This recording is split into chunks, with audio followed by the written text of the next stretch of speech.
Good afternoon and welcome everyone to the Collaborative Mentoring Webinar Series, and thank you for joining us. Our topic today is We See You, Mentoring Boys and Young Men of Color Through a Racial Equity Lens. My name is Atreus Good. I'm President and CEO of Mentor North Carolina, a local affiliate of the National Mentoring Partnership, and I will be facilitating our conversation today.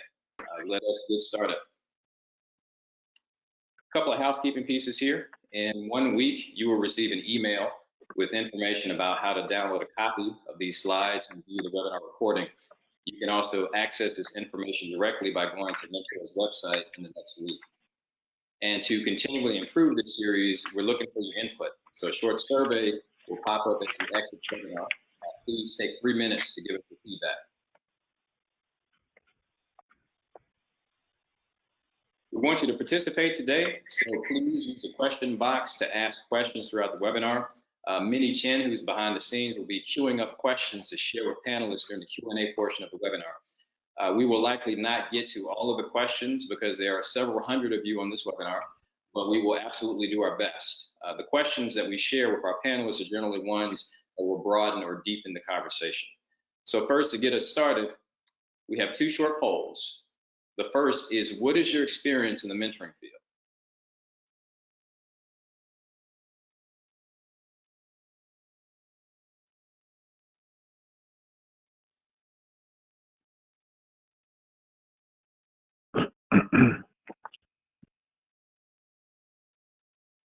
All right, we can see about 26% are beginners, about 68% are experienced, and we got 6% that are experts on here, so we'll be calling on you. The second poll is, what is your role in the mentoring field?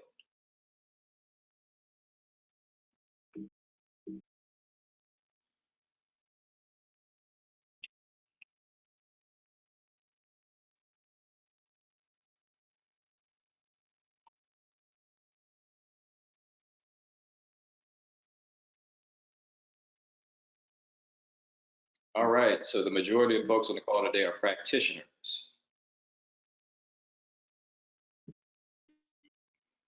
We welcome everyone today to this conversation, and we hope that the information that we share with you will be applicable to everyone. So to set the stage for this, of course, we're talking about mentoring boys and young men of color through a racial equity lens. And one of the goals of today is looking at how do we shift from conversation to action. And so to give you a brief overview of what we'll be doing today, we'll do some introductions. We'll set the stage. I will ask a few questions, and then we'll open it up to the audience, and then we'll have call to action. So as mentioned, I'm President and CEO of Mentor North Carolina, a local affiliate of the National Mentoring Partnership. There's a lot of text on this slide, and so I'm not going to read through it. I think the most important piece is at the very bottom. I have a daughter who's 8 years old, and what I've learned this time of trying to work from home, it's become trying to get work done from home because she apparently does not care about my job. And so I'm doing the best I can to be productive, recognizing that productivity looks different these days. We will also have Dr. Wes Bellamy, who is finishing up his term on City Council in Charlottesville, and he serves as the chair of the Public Policy Committee of the 100 Black Men of America.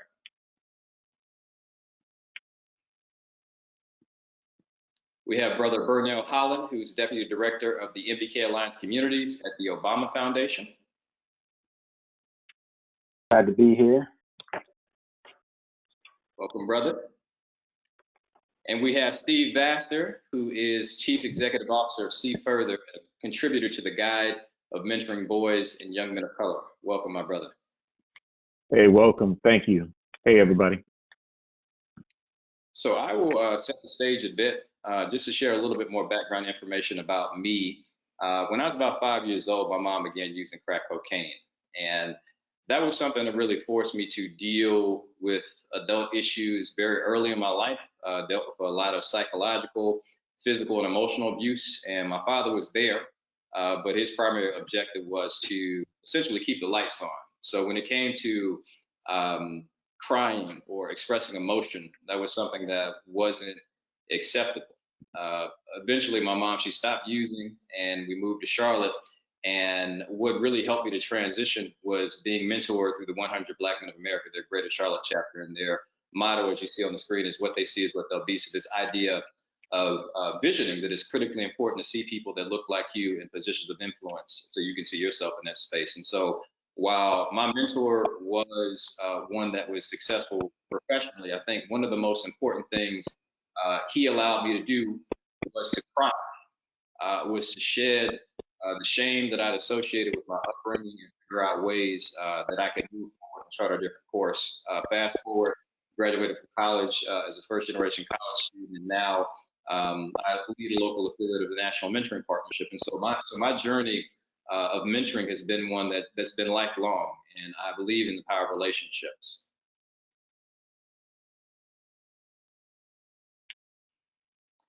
So as I mentioned, I lead the local affiliate here in North Carolina. Those of you who are on the call are obviously or have some sort of familiarity of what the affiliates do.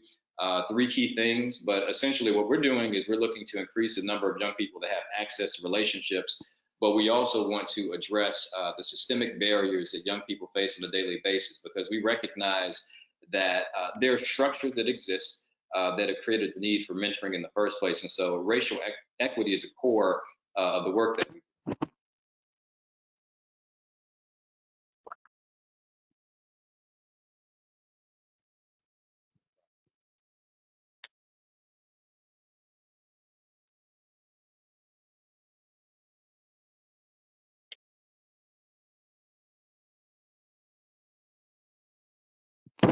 So you'll see here an image of Tamir Rice, 12-year-old African-American boy, shot in Cleveland, Ohio, playing with a toy gun. And he was shot almost immediately after police arrived on the scene. And I think that's important in this notion of we see you. There's something about seeing a black man or boy of color that triggers an emotional response in other people that may not be the most positive. And in some cases, it can end like this. One can lose their life. And so I recognize to an extent that I was mentored through the 100. While it's a great organization, a lot of what I was taught was respectability politics, that there's a certain way that I have to show up and interact around white folks in order for me to not be perceived as a threat, but also have access to pathways where I could be successful. And so, as I mentioned, first generation college student, I nearly flunked out of Carolina, UNC Chapel Hill, which is where I went undergrad, because of microaggressions. I was there on an academic scholarship, and I was constantly reminded by my white peers that I was different. And that showed up in various ways. It could be being in an all-white classroom and raising my hand and not being called on because my white peers didn't think I could contribute. It could be the various questions I'd be asked. You know, what sport do you play? Or do you know the lyrics of this song? And so those types of things, it makes me understand that it doesn't matter how I show up, doesn't matter how I dress, how I talk, I'm seen differently. And so this conversation that we're having today is really looking at how do we see the full humanity of black men and boys, but also address the realities of structural racism that create the need for these interventions, such like mentoring and things of that nature. Next slide, please. And so what we'll do is I'll kick it off to my brothers on the call here who are wise. Thank you all for participating in the reflection questions that we had. So we have several of your answers. And so I think what I'd like to do is just pass it over to my panelists. And I'll start with you, Brother Bernal, if you would like to just share a little bit more about your background, why this work is important to you, but specifically your thoughts on these questions here. Absolutely. So it's just to start with my background. You know, I was born in Washington, D.C., raised in Prince George's County, Maryland. And I was born to two educators. So that has truly shaped the foundation of who I am. And I've spent a lot of my career, majority of my career, in public service oriented positions. And that grew from watching that. My mother was a high school English teacher in DC public schools for 30 plus years. She taught at her alma mater, Anacostia High School. My father was an elementary school principal for a large portion of his career. Before that was a physical education teacher and coach.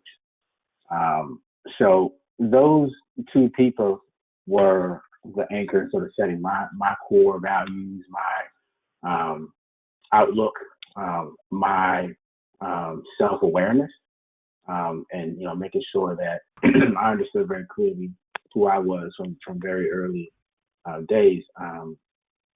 My educational experience is one that took twists and turns, but also gave me the perspectives that I think have led me to where I am today. I've had an experience in the early side of my education in elementary, where I just seemingly always had to end up on the wrong end of a teacher's behavior chart when I was in early elementary. But knowing who my parents were, it always felt like there was something there. And I would say the majority of my early education, my teachers were white women. I think that it got to the point where they felt like I wasn't going to thrive in the environment that I was, and I ended up being sent to the complete other end of the spectrum, which was a school in which my father was the principal. So you talk about having no room to maneuver or do things that you shouldn't be doing in school, and having a front row seat to how he led his life, how he continued to live his life. I think that had a really, really strong impact on me. And so I went to school in what at that time was, would have been considered a low income neighborhood, 99% African American student body. And then in transition into middle school, ended up at a prep school in which everyone was white,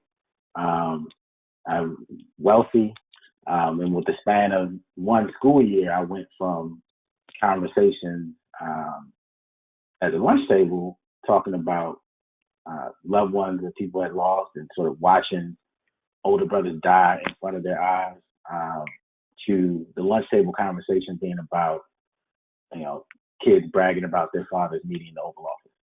So like that kind of stark contrast really let me see just how the chips are stacked against boys and young men of color in a lot of ways, and just students who come from underprivileged backgrounds, and just how much of a gap there is in opportunity and access. And I think that's anchored a lot of choices that I've made professionally. And then one thing I'll also say that I think was a major, major contributor to how I got to where I am, I think, most people know that there are about 3.1 million public school teachers in the United States, but only 2% of those, 60%, are Black male teachers. And I think there are a lot of practitioners on the line, so folks who know that there is research out there that suggests that boys and young men of color thrive in classrooms, environments where there are mentors, teachers, coaches who look like them, who can relate to them, who can connect with them in ways that maybe others can't. Most people don't have access to, most people who look like the gentleman on this panel don't have access to teachers who look like them throughout their educational career. But as I look back on mine, I had 4. And that's not even including my father, who was the principal of a building that I was going to school in. So I know how I got here was a direct result of being mentored by a lot of those teachers in particular, the guidance I got from my parents. And I just know how important it is for others to get that type of experience when coming up, because the road can shift very easily for folks who don't have mentors in their life. Our day to day, I have the pleasure of working at the Obama Foundation on the My Brother's Keeper Alliance. We spend the majority of our time supporting organizations throughout the country who are trying to make sure that boys and young men of color reach their full potential. And my major responsibility includes managing a grant program that includes the scaling and expansion of effective programming and evidence-based programming for boys and young men of color in the areas of effective mentoring and youth violence prevention and reduction. So, I get the honor of engaging with folks all throughout the United States and Puerto Rico who do this work every day. And this work looks differently all over the country in every corner of the country. So I'll stop there so my brother Steve and Wes can speak, but that's a little bit about me and sort of why I'm here right now. Brother Steve, what you got?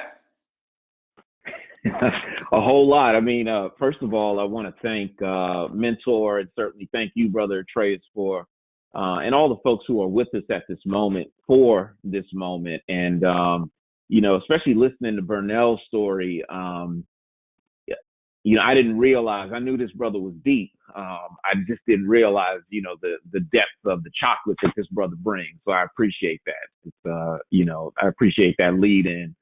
And I'll say that my world begins in DC as well, born and raised.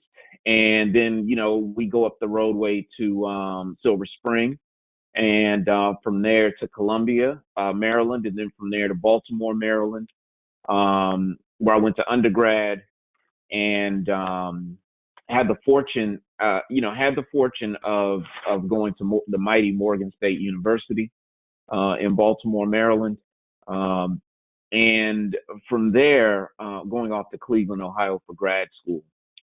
And all of this occurs in my formative years, intertwined. I was born just out of Vietnam, just out of the Black Power movement, and into a community that was communities that were still reeling from the deaths of our heroes. The very public assassinations of our heroes and sheroes. My parents are immigrants. They came to this country with very little, with all they could pack into, suitcases. And why that becomes important is because you layer on Blackness with immigrant status. And you do that in this cauldron of America that's still healing and also still growing in a lot of ways. I come through and I'm just thinking about all the things I grew up around, like go-go music, things I grew up around that people don't, really hold up, like all the languages that were in my neighborhood and in community. Didn't realize how poor we were or how much we didn't have until we got a little bit more, until I grew up and understood what it took just to get to middle class, if you will, during that time frame. And no sooner in my upbringing did Black people get ahead, then you started to see some of those things getting clawed back. And I think drugs did a lot to help that. I also think just the politics du jour did a lot to do that, to help that along. I also grew up alongside hip hop. And I am a, deep lover of hip hop. I'm unapologetic about it. So say what you will, but come ready. Because not only am I a student of hip hop, but I'm also a student of other genres of music. Because there's not one form of Black music. There's not one form of Blackness in America that hasn't been vilified before it was commodified and profitable. That's the trajectory. So, whatever music you like, however you get down, whatever your twist is, we can talk about it, because if it was Black music, and even if it was rock music, it was vilified before it was brought in. And that is the Black experience. That's what we see today, even as we are in the midst of this, in some ways, this natural, but also man-made crisis we're in. In that, Black bodies are laying on the bottom line here. That Black women and Black men, though we are one of the smallest populations in the country, are disproportionately affected by, this disease. And that is, systemic, that's historic. That is, it just tears at my being. And so why I love this work and why I do this work is because in my formative years, I had the fortune, in my formative years, I had some challenges and some struggles. And but for mentors, but for people who said, folks in my family and outside of my family, when my parents literally, the way they grew up is, we're going to tear the fur off of you and we'll start over again. That's how they grew up, and that's how they raised their children. It was, beatings first, questions last. And thankfully, in one of those, in a fit of rage after I did some pretty dumb stuff, they were like, you know what, go see your uncle. Because right now, and my uncle actually, Bernal, attended UDC when going to UDC wasn't cool.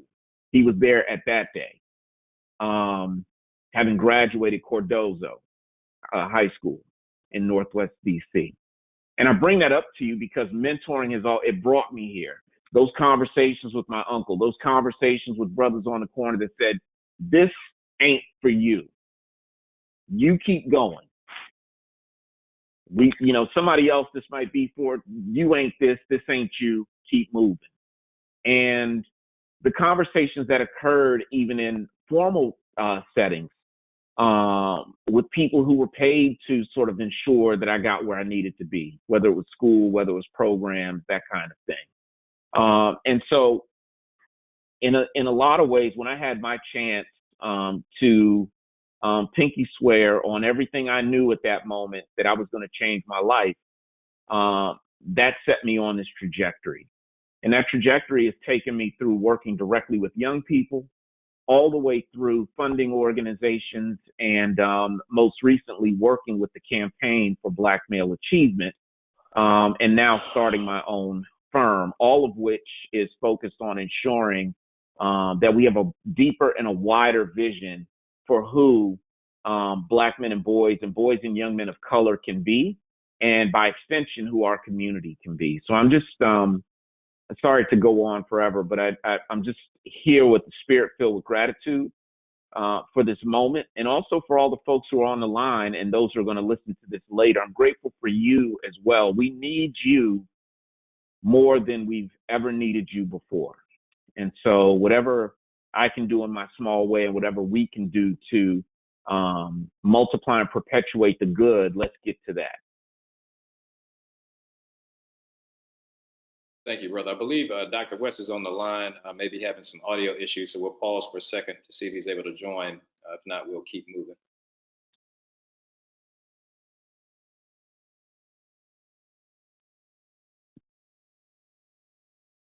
Okay, so let's go to Q&A, and the way this will go is that. Can you all hear me?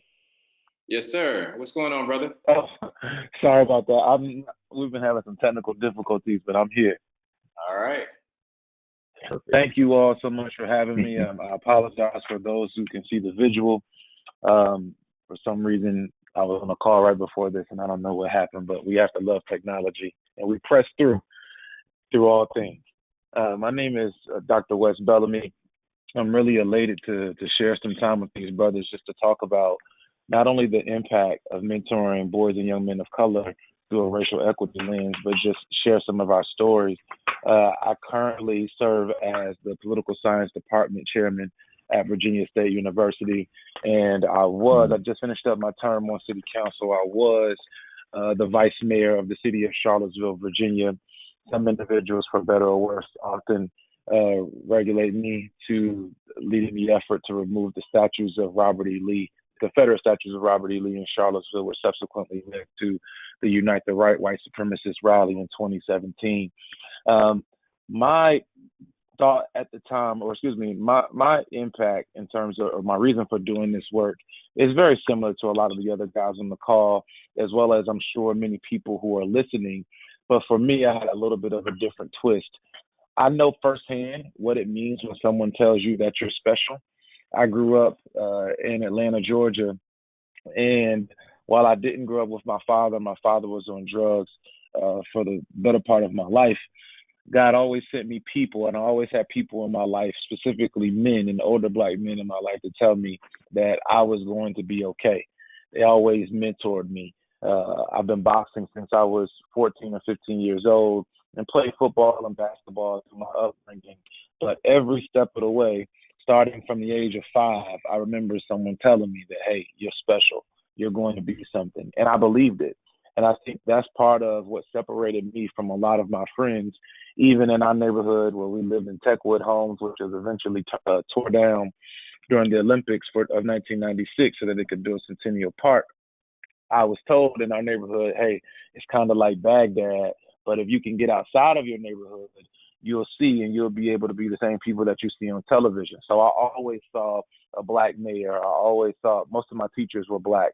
My police chief was always black. My fire chief was black. And I always knew if I could get outside of my neighborhood, I'd be able to achieve whatever it is that I want to. From a professional standpoint, as I grew older and I moved to Charlottesville, Virginia when I was 21 years old, fresh out of undergrad, I went to South Carolina State, which is a historically black college and university. When I moved to Charlottesville, it was culture shock for a wide variety of reasons. I grew up in Atlanta, which is known now as the black Mecca, quote unquote. I went to a historically black college and university, and now I'm thrust in this environment where the population is about 11% black when you count both the city of Charlottesville and Albemarle County. So that creates a wide variety of issues for me, to say the least, because I was accustomed to being around people who look like me, but now I'm in a place where there's hardly anyone who looks like me, and I literally would stop every person that I would see and ask them where the black people. But opposed to complaining, it kind of thrust me into action. I subsequently started going into our neighborhoods and having different community events. So I linked up with our Boys and Girls Club. We started doing community days in our different public housing neighborhoods. Then I started a boxing club for kids because many of them, although Charlottesville is a lot different from Atlanta, the systemic issues are the same. So we started a boxing club for kids. I eventually became the president of our 100 Black Men of Central Virginia organization. I became the chairman of our Alliance for Black Male Achievement, the chairman for our My Brother's Keepers initiative. And what we saw was that kind of to lead this work or to do this work, you had to be passion work. It had to be work that requires us to be able to roll our sleeves up and say that we're all in. And I had the time and the energy to do so. When I ran for office and then eventually got elected, some of the policies that we implemented were specifically for Black males, from budgetary issues and whatnot, actually hiring a position for Black male achievement. We're turning to a youth opportunity coordinator. Our guy, Daniel Fairley, is in that position now. When we talk about breaking up some of these systemic issues and we think about from a racial equity lens addressing these issues, in my personal opinion, it has to come from your local and state governments. While we know the federal government can do some things, and President Obama initiated the My Brother's Keeper initiative, some of your states have budgetary budgetary resources that they can provide to localities to be able to address these systemic issues as well as your locality. So for me, I feel as if there's no reason why every municipality in the United States of America that has an issue in which we know that Black males historically, for whatever reason, for a wide variety of reasons, have been achieving at rates behind their white counterparts and their other pupils in their schools. There's no reason why every municipality shouldn't have a dedicated position towards such. When we say a dedicated position towards such, that means a budgeted position that comes either from the school's budget, from your local municipality's budget, that helps specifically identify and address the issues pertaining to Black male achievement. I don't think it's enough for us to say that just organizations and so forth should pick up the slack. There has to be a concerted effort amongst all of us to be able to address these issues if we truly want to see change. Obviously, we know that there are issues with employment in terms of maybe some folks not having proper mentoring and guidance at home. We know that there's issues with substance abuse in some of our communities. We know that there's health disparities. We know that there's all these other issues that say why Black men and Black boys and young men of color, for that matter, can't achieve. But what are we going to do from a systemic measure from a systemic perspective, to be able to undo some of these systemic inequalities and inequities that we've seen over time. And for me, I think that has to happen through policy. There can be no there can be no reconciliation without a reallocation of resources to address these issues specifically. And I'm very proud that we've been able to do that in the city of Charlottesville. And I hope that you all will be able to do so where you live as well.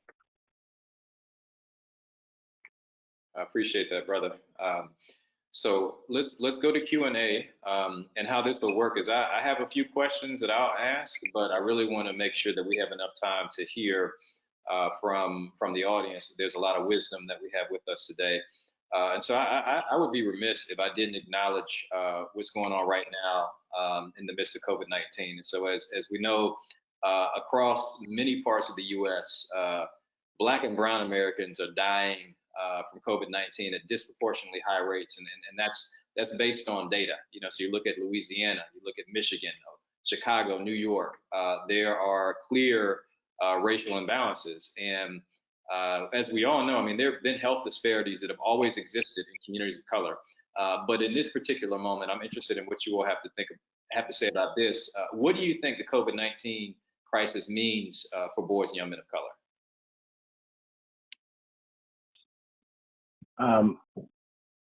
I can jump in real quick. And I think in one way, it's shining a big, bright light on inequities that we already know exist.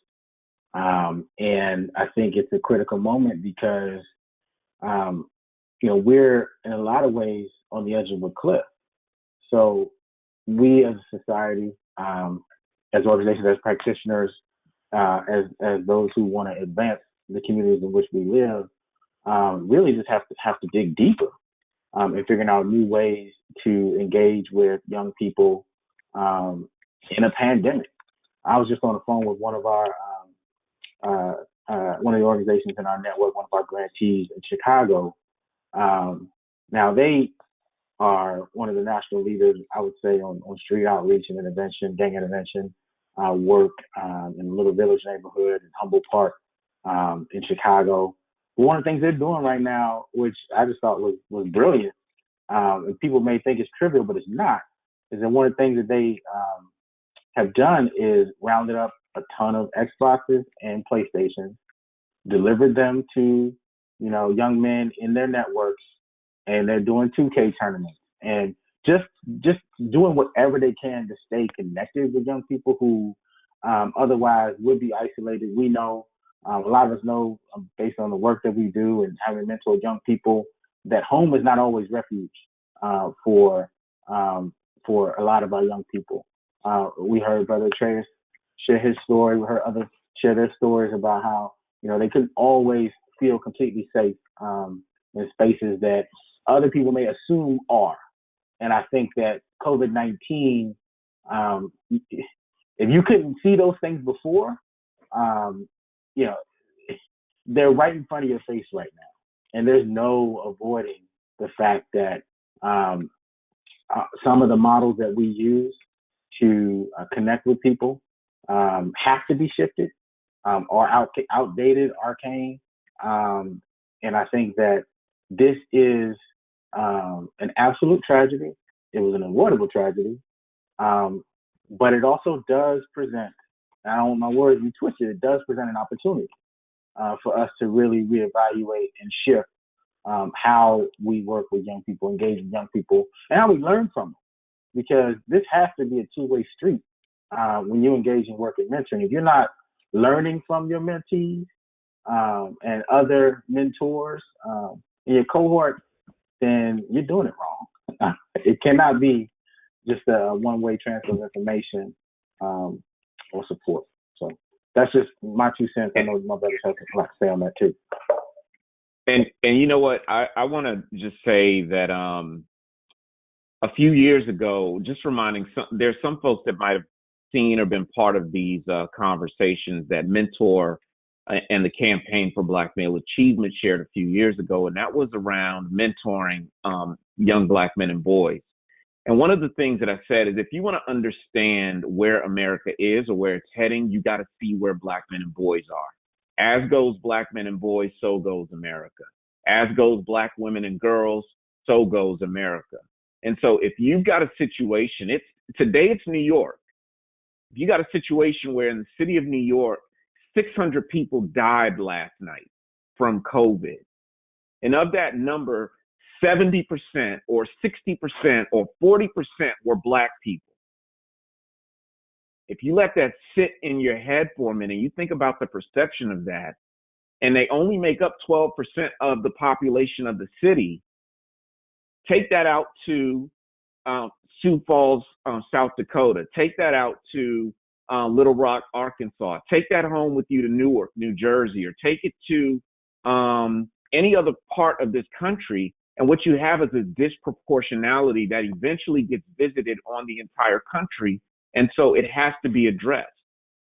And so what, to me, boys and men of color, Black men and boys specifically, Black women and girls, are the canaries in the coal mine. And if you don't pay attention to the canaries in the coal mine, we all die. If you don't understand that analogy, the metaphor is that back in the early days of mining, the coal miners would take a canary with them into the mine because they didn't have sophisticated equipment.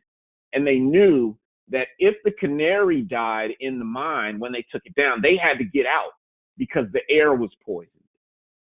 And so here we are in a scenario right now that's happening where this COVID is ravaging communities of color. Communities of color don't have the luxury.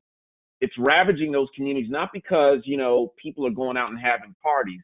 It's ravaging those communities because those are the frontline workers, quote unquote, the people who are delivering Postmates to people who are sheltered in, the folks who are nursing and ministering to sick people who are dying of COVID, and they come home and they themselves die. That's people of color. And so this conversation, and I just saw a question around, well, what should we institute in community that would get around that? Well, I think where you have to go is a place that's very deep and hard. And that deep and hard place is you've got to shake the very foundations and fundamentals of the country that we live in. It's a capitalist society. It's built off of cheap and free labor. And so that kind of scenario sets up winners and losers.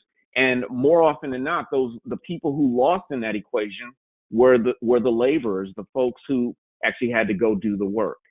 And so if we're not having that conversation in terms of systems change, and that conversation is deeply rooted in policy, but it's also deeply rooted in procedure. And how does it show up in your community?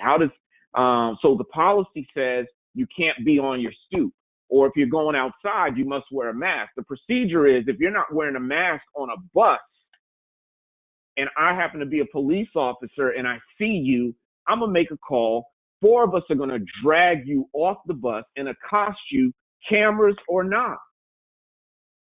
And that is the scenario that plays out in Black life. That's 1/10 of all of the kind of scenarios color find themselves in this very moment. And so, again, if we're not willing to address how race and policy and those things intersect in our communities or where we are, and frankly, even, and Atreus, you always say this, in our program, then what we're doing is simply replicating the problem. And we are replicating it for our young people to replicate, and they replicate the problem. So the question is, where do we stop? And this is our moment. This is the stoppage, y'all, where we get to stop, and we won't wipe the slate clean, but it's as clean as we can get it.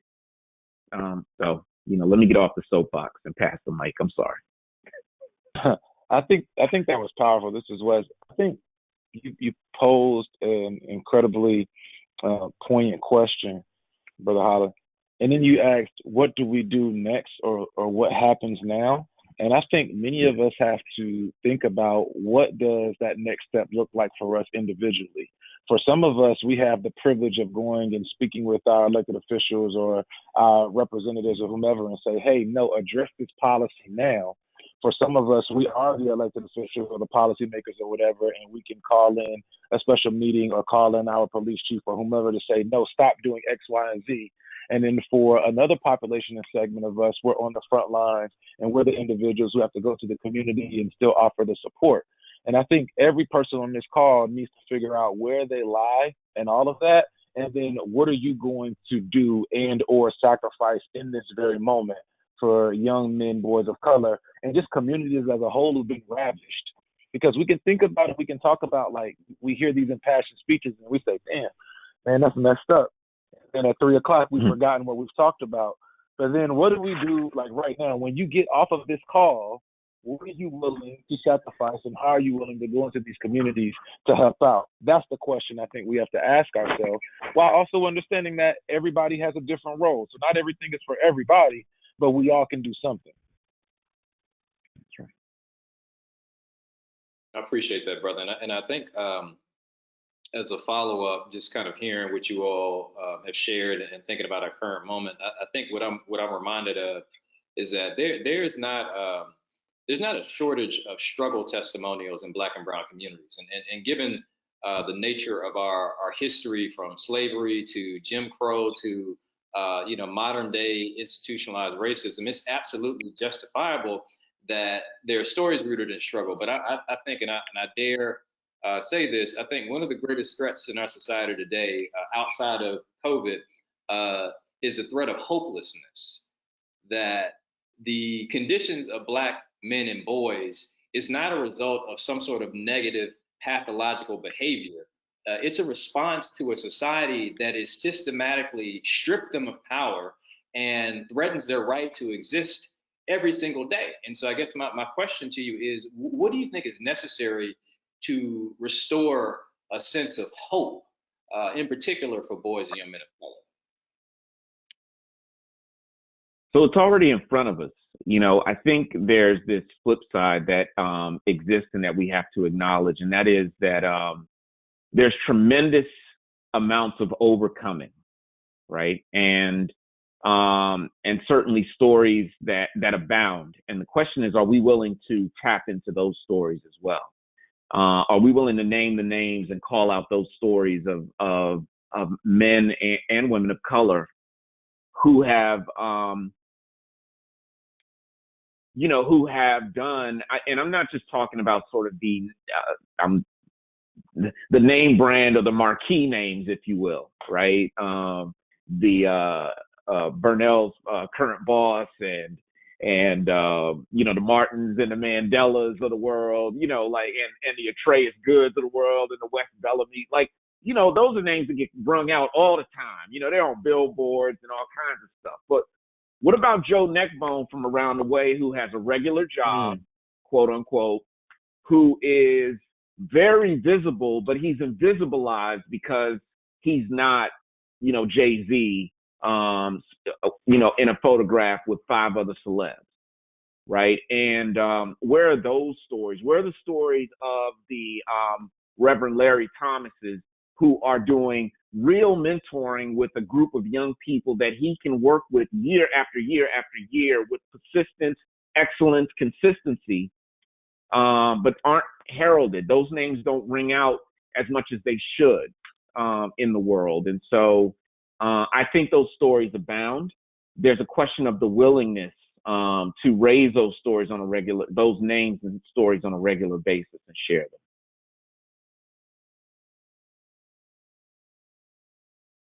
Yeah, I would just add to what Steve was saying insofar as, like, this work has to be, about policy and progress first and foremost, but it also has to be about the power and promise of our young men. It can't be based in, sort of the least common denominator, deficit-based framing that is really just tired, right? I know it does grab attention. It gets headlines.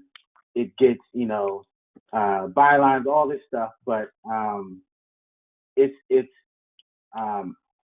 extremely limiting, and it's short-sighted to sort of frame boys and young men of color writ large as sort of the deficit sweepstakes or whatever the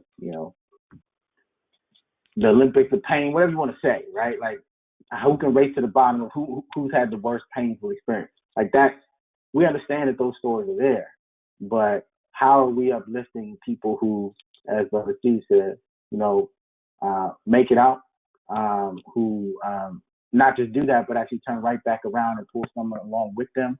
How are we capturing really quantifying the work and impact of people who may not have the title of mentor, but do it better than 99% of the people in the country? I'm talking about coaches. I'm talking about, folks who work at the rec center, and maybe they're not on, a program director at the rec center. Maybe they help sweep the floors, but they're pulling 3 or 4 young people aside and pouring into them every single day.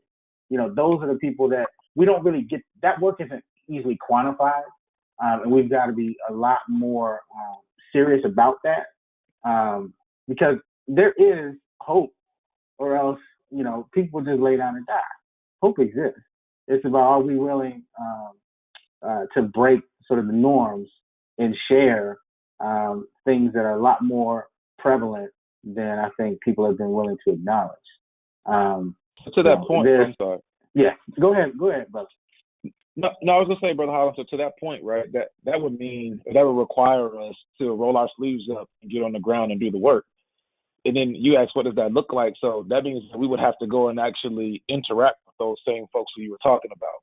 And I think from a programmatic standpoint, some individuals who may be on the higher or executive levels, there sometimes is a reluctance or a disconnect, I just say, to know the people who are on the ground who are actually doing the work.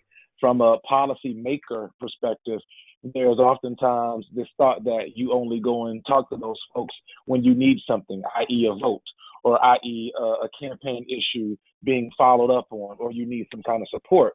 When we say, how do we identify and highlight those individuals on a day-to-day basis, I wonder how many of our organizations are tapped into the communities with those same folks who you're describing, and how many of us are willing to include them in our newsletters, even if they're not a part of our organization.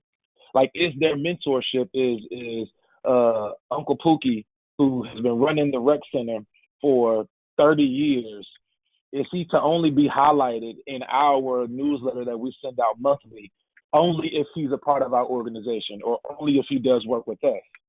Or can he not be directly tied into us, but we know this brother does phenomenal work throughout the community, and we want to show him some love anyway? Like, I think those are the kind of things that we have to think about. The people who are doing the work just don't have to do the work with us, but we also need to have a relationship with them, because when we all work together, that's when we create the most impact. And Atreus, can speaking of which, can we jump in on this one question here that asks about school districts that are working with Black men and boys? Because very simply put, there are several models across the country, beginning with, I believe, correct me if I'm wrong, Bernal, but in D.C., there was a model around Black men and boys, the Black Male Achievement Model. Certainly in Oakland at OUSD, Oakland Unified School District, there exists one. Louisville, Kentucky, Lexington, Kentucky. Yeah, I said it, Kentucky. Let me spell it for you. Louisville, Kentucky. Doing phenomenal and work. Lexington. Phenomenal work there. You also have Milwaukee Seattle Public Schools Seattle has launched. So those models exist. And folks, I don't want to turn this into like I'm hoping this won't be a call and response like talk show, if you will, but on the same notion, we're talking about some very deep issues that we're hitting only the surface of as we talk to you. And what I'd ask you all to do, what I'm hoping you all will do is wear as you're digging deep into this subject with us, bring some of that knowledge that you've got, because I think it's exciting to know what you're doing. There is a tremendous amount of work happening, like Be Me, the Be Me movement, Travian Shorter's work around reshaping, reimagining Black men and boys.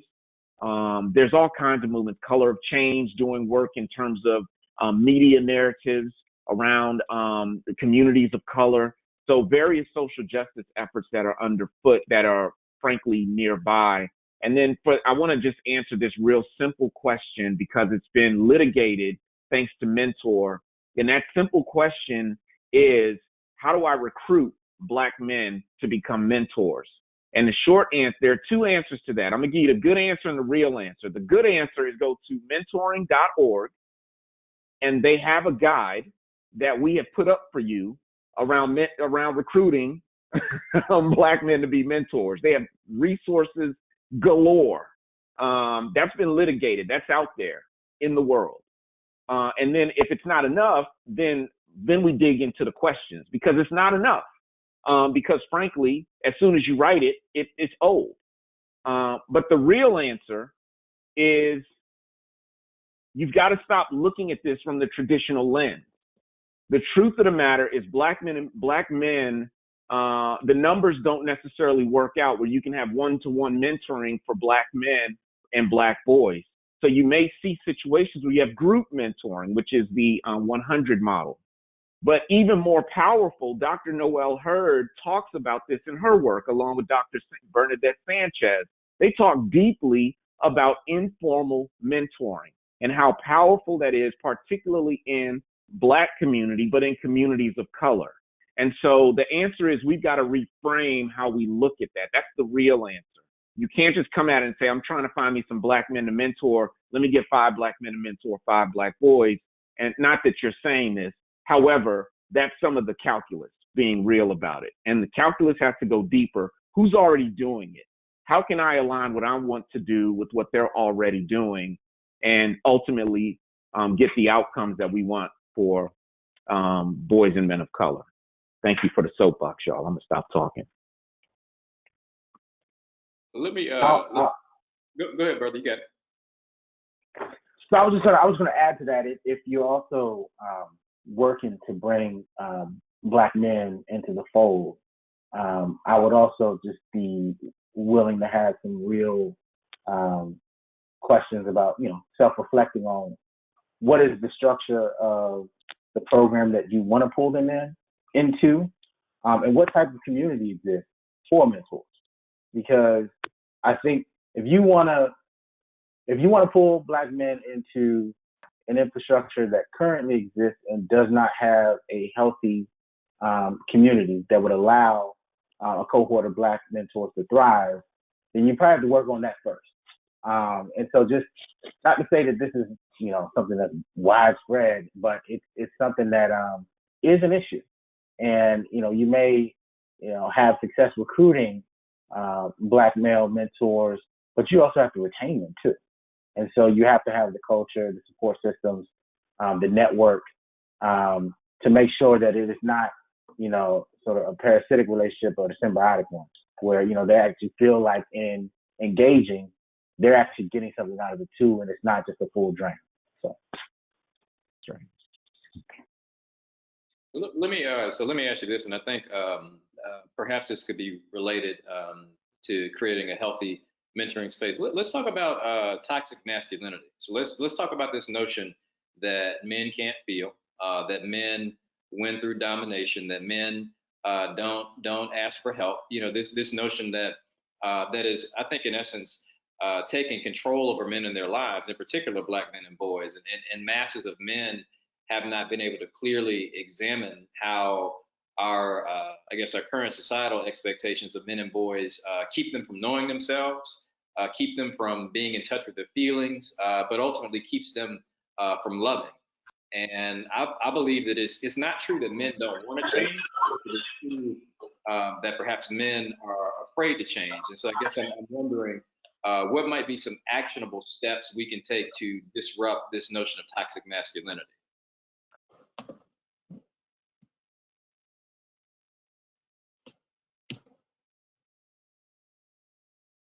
I think, can you guys hear me? Yeah.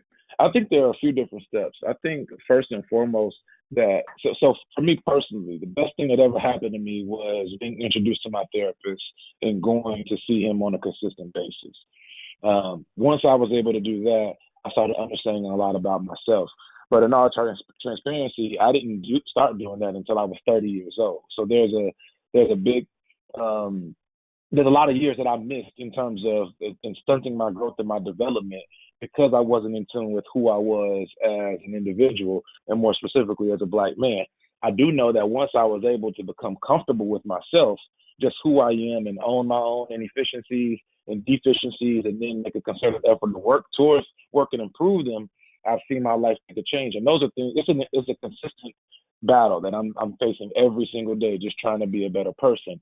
But then when I think about within our neighborhoods and our communities in which you have young men, let's just speak about this target group since that's who we're describing. When you have young men and boys of color who are in neighborhoods surrounded by environments in which adults haven't quite tapped into themselves and knowing truly who they are or why they make the decisions that they make. And then from a generational perspective, that's just been the norm. I think there's some work done by Dr. Joyce DeGruy talking about post-traumatic slave syndrome. And you can do your Googles, as Cameron would say, and look her up. And Dr. Joyce DeGruy, that is DeGruy. She has a ton of work on post-traumatic slave syndrome that really explains why a lot of Black folk and folks of color act the way they act because a lot of this trauma has been passed down.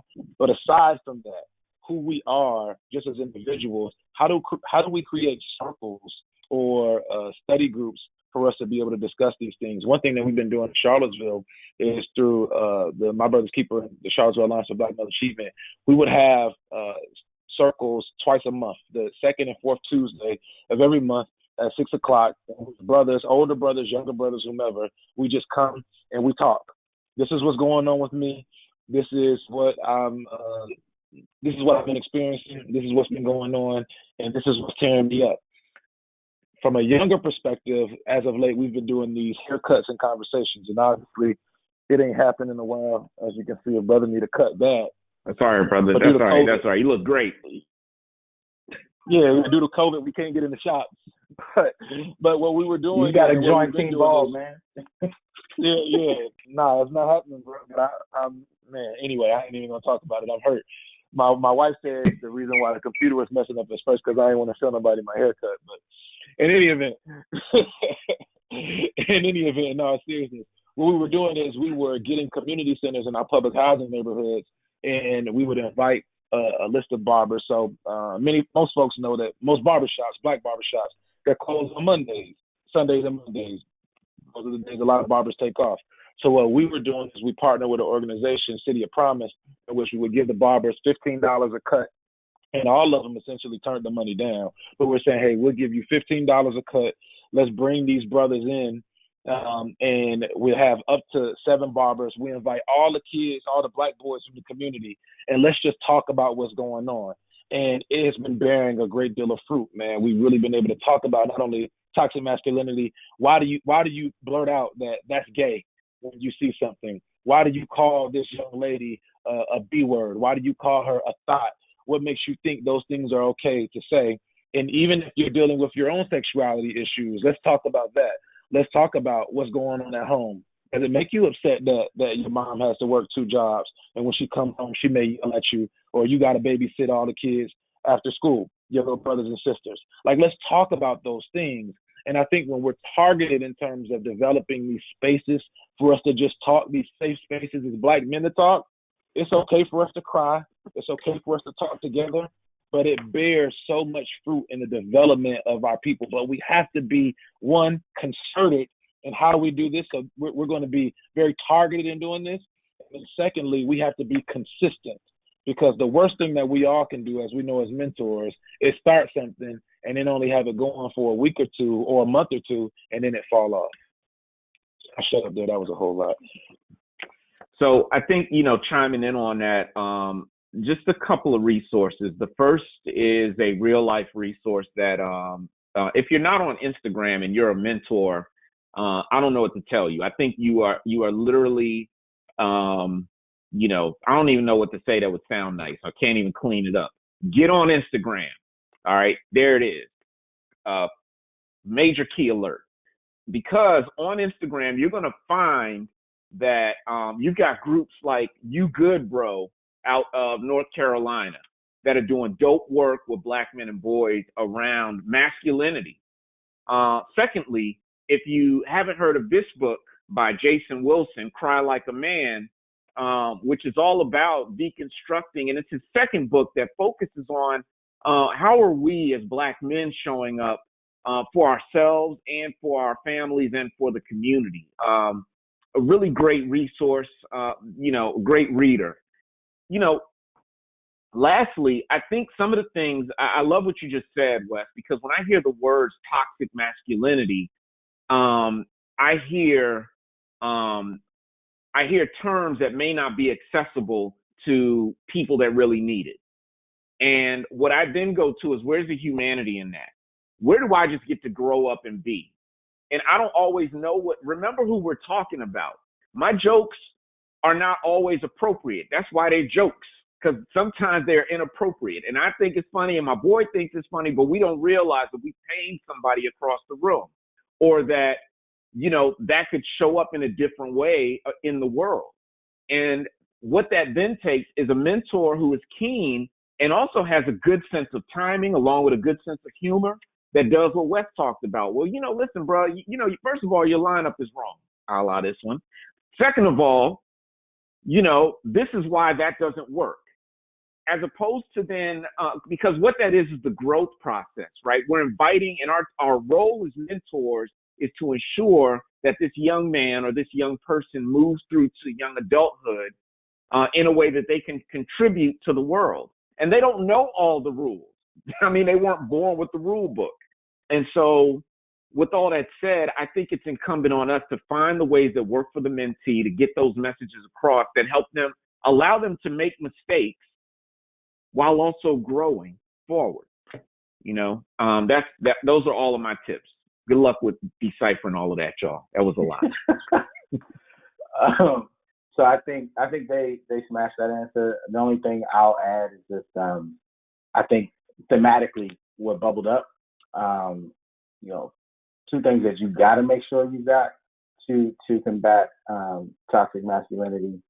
And as Steve was saying, there's so many layers to that. I think you need intergenerational component to your training and your programming, right? So I think sometimes when people use the phrase or the term toxic masculinity, I think they're talking about the disconnect or the evolution of what is manhood, perceived versus what reality is today and in the context of our current society. And when those things are misaligned and, things come to a head, that gets branded as toxic masculinity. And I think one of the ways to combat that is making sure that, there are mentors in your programming that span from, Generation Z to the boomers, that there are women, young women and, women who've been doing this for a long time in the room as well, because there's certain things that we just miss. Like men just miss. They go over the head. Like we've all been there, in conversations with our loved ones where something landed a way that we had no idea was going to land that way. And it wasn't until someone that we love could, express that to us in a way that we actually heard it. And one of the things that helps guard against that is maintaining some intergenerational aspects of your program, as well as make sure there's gender diversity as well. And I just also want to pull us into away from the binary for a second, y'all, because when we talk about masculinity, we assume that resides in a male body. And so let's just say out loud that we've got to contend with, we've got to live with, we've got to help this young person grow through and grow into. If they have a divine feminine in that male body, then it's our job to help steward that or find the help to steward that. And if they are presenting as a young woman, However, they've got a divine masculine in that body, then we've got to contend with that. And I think, and you could, what if I'm twisting the question a little bit, but what happens if you have toxic masculinity expressed by a young woman? Now what? And I do think the idea, someone brought up a question earlier about, LGBT and our queer folk, our queer fam, and it can't be overstated or understated. It cannot be overstated. I think it has been understated. The work that we need to do in the mentoring field and frankly in the human services around our queer folk. But there is fam out there. We have help. If you can't do it, damn it, there's Google. Like, somebody is doing the work and they're doing it really well, and they are accessible. They're not invisible. One of the best groups I can recommend to you outside of My Brother's Keeper, my brother Bernal, they've got a tremendous body of work happening in this space, is certainly Cities United, but also the National Black Justice Coalition, led by David Johns. They're based in New York. They're a great national resource, but I would encourage you to look around your town. There is someone doing this work and without knowing how, of all the 800 folks that are on the call, without knowing, what cities you're from, I would just encourage you to really break open and see who's in your town that can help or who's nearby. There's help out here, y'all. I think we got time for one more question, and this is something that's come up several times in the chat box. So one of the things that I recognize is that mentoring doesn't work. High quality mentoring works, and in particular, when you're mentoring boys and young men of color, cultural competence certainly matters. And so there have been several white folks that have lifted up this question. What does that look like for a white person in the mentoring relationship to develop what it is they need to be effective? But further, how do we move beyond this notion of cultural competence to integrating this critical consciousness, not only for that mentor, but for the young person that's being mentored? I think and I've seen that comment come up in the chat as you alluded to, Tres. For white people, I think the first thing they have to do is be able to, one, recognize their privilege. So are they willing to, you can get your phone, honey. Are they willing to recognize their privilege? And I think that they are, because they're even in this chat and asking that question. So then how do we do this work moving forward? I think for some white people, what they have to do is understand their role is to simply create the space and then implore and empower others to have that conversation, because some of these conversations they just can't lead. And I'm sorry, that's just the fact of the matter.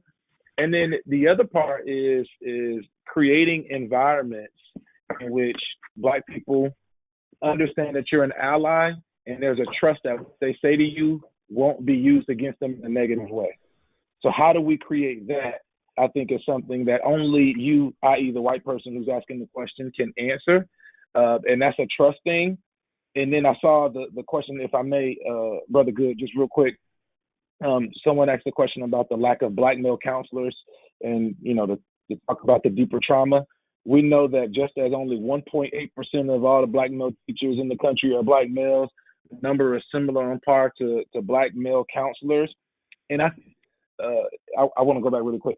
I think that this is something, again, that's a budgetary issue, because if municipalities, school districts, whomever, were willing to budget to specifically go out and target and recruit these brothers in these fields, we would see an increase. I.e., one of the things that we're proposing here in Charlottesville is that for teachers of color, and specifically, we'll just say teachers of color, for them to come to our school district, one of the things that I proposed right before I got off council was allocating an additional $50,000 to our school district, specifically for recruitment, saying that for every teacher of color and a Black teacher that we recruit and we hire, we'll give them $300 a month in a housing stipend for them to come and live in our city.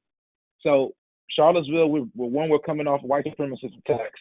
Two, we're only 19% of the population in the city, 10% of the population in the county, in Albemarle County, so it ain't a lot of us. And then three, we're competing with Richmond, Virginia, D.C., Charlotte, New York, and so forth for Black teachers. We have to do something that's going to separate ourselves. And just like we can have and find money for trees, we can find money for sidewalks, we can find money for all these other things, which I think are important. Why can't we have allocation designations to go and specifically recruit educators, counselors, trauma-informed specialists to help these disadvantaged and perpetually disadvantaged communities to be targeted and specific in terms of addressing these issues? And I think we just have to be bold in, one, requesting these policies and these budgetary allocations, but secondly, seeing to it that our elected officials, policymakers, and so forth go forward with actually putting resources behind these initiatives. So we got a couple minutes left. So Steve and Bernal, if y'all want to add something, you got to hit us with your best punchline because we gotta keep rolling. So what you got? My bad, fellas. I think Wes said it. I don't have anything to add on this right now. Yeah, Wes hit it. I'm good. What next question? All right, well, we're gonna go ahead and wrap some things up. So my brothers, thank you so much for your time, your talent, your wisdom, and leading us through this conversation. So many people are wondering what's next. And so we do have a list of recommended materials you can read. This is a list of books and resources that brothers here curated to continue your learning. And so we don't want this just to have been a conversation that was had, but if you want to deepen your education on these issues, these are books you may be looking to consider. Brother Good, can I add one? Can I add one book? Oh, brother. Sure. Bro. Yeah, you got it.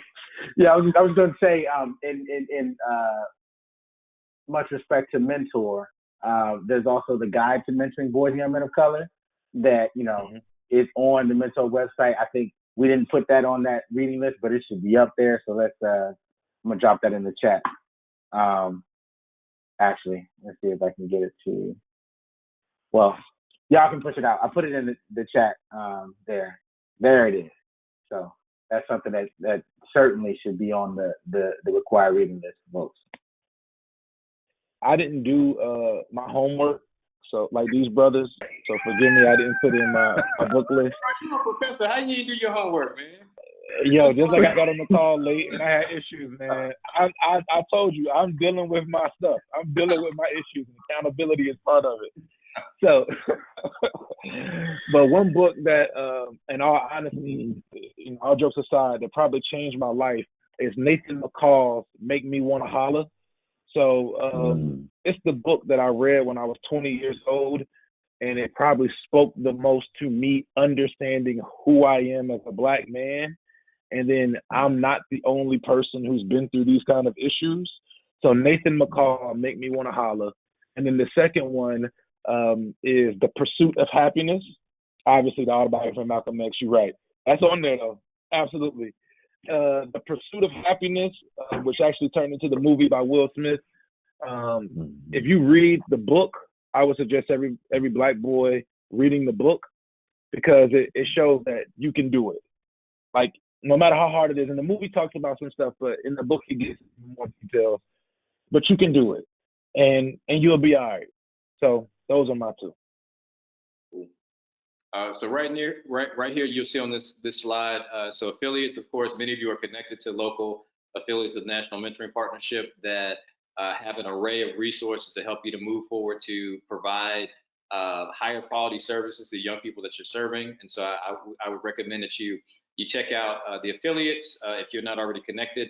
The Mentoring Connector that was mentioned earlier today when it comes to not only finding mentoring opportunities, but also connecting young people to high quality caring adults that can help them to move forward.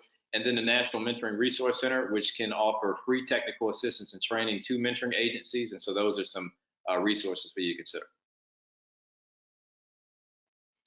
After we finish, as a reminder, you will receive an email with a link to this webinar in about a week.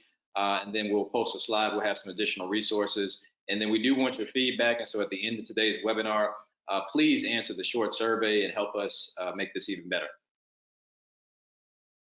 If you visit the Collaborative Mentoring Webinar page on Mentor's website, you will not only find a link of this, but also any past archive webinars that have occurred. And so you can check that out and then visit the website for any other additional things you may look for.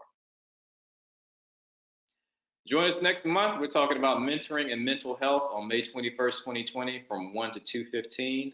Thank you all so much for joining us. My brothers, it was a pleasure, and looking forward to seeing y'all next time. Thank you so much, Atreus and the Mentor team. We appreciate the opportunity. Much love, my brothers. Thank y'all. Peace. Take care, everybody. Peace. Be safe.